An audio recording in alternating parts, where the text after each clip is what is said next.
Good morning guys. This is part 2 ng engine replacement natin. Inayos ko na yung injectors. Pinalitan natin ng seals tsaka clips. Pakita ko sa inyo.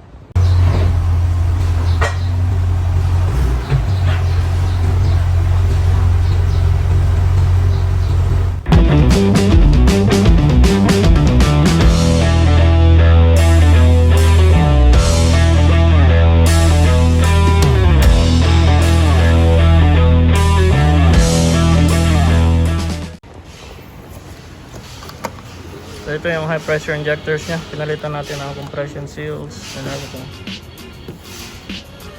para pagbalik natin bago na lahat yan. Ito yung mga lumang seals. Okay, kapit na natin to. Na-assembled ko na. So ready to install na dito. Hindi ko na binidyoan kasi yung procedure reverse of removal. Ayan siya. Assemble na natin. Pwede na itong ikabit. Ayan yung luma. Okay.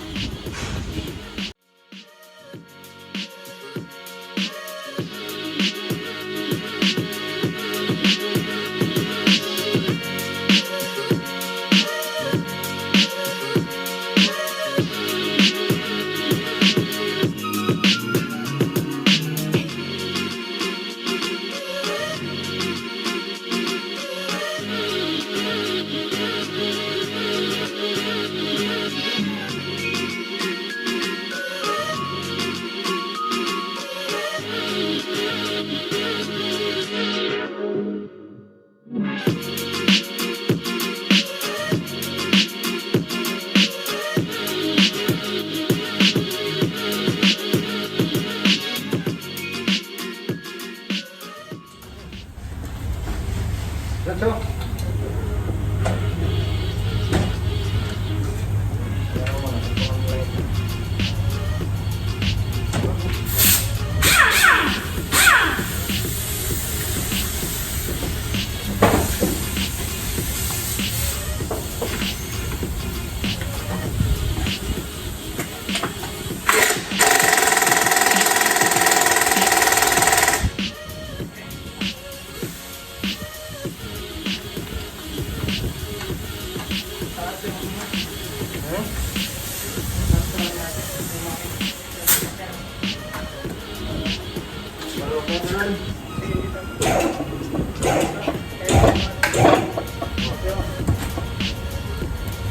Okay.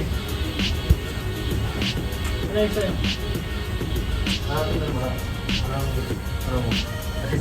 Operator na. Wala akong makita sa labas eh.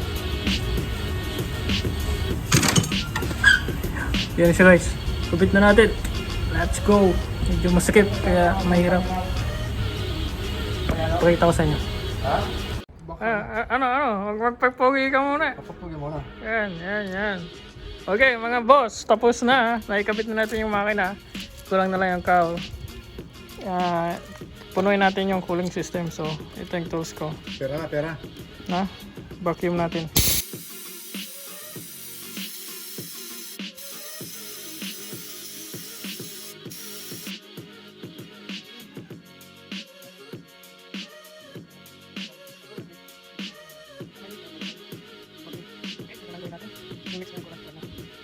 Pagka walang leak, mag-stay siya yan dyan. Pagka may leak yan, bababa yan. Vacuum. Okay, yan na lang gawin natin. I-mix ko na yung coolant right now. Okay guys. Andarin na natin. Key on.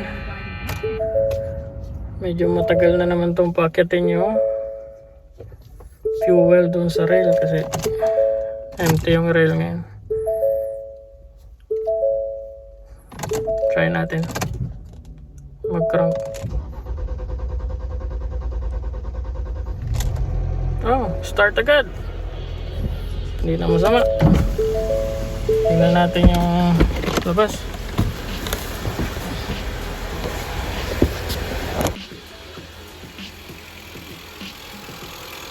Yan, naandar na. Okay. double check na lang natin lahat. Tapos, check na to.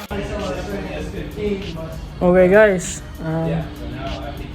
Tapos na muna tayo for today. Papakita ko lang kung gaano ako ka-organize sa tools ko. Flip ko yung camera para makita nyo yung tools ko kung gaano ka-organize. There you go. Oh, god damn. That's my tools. Organized. I know every single one.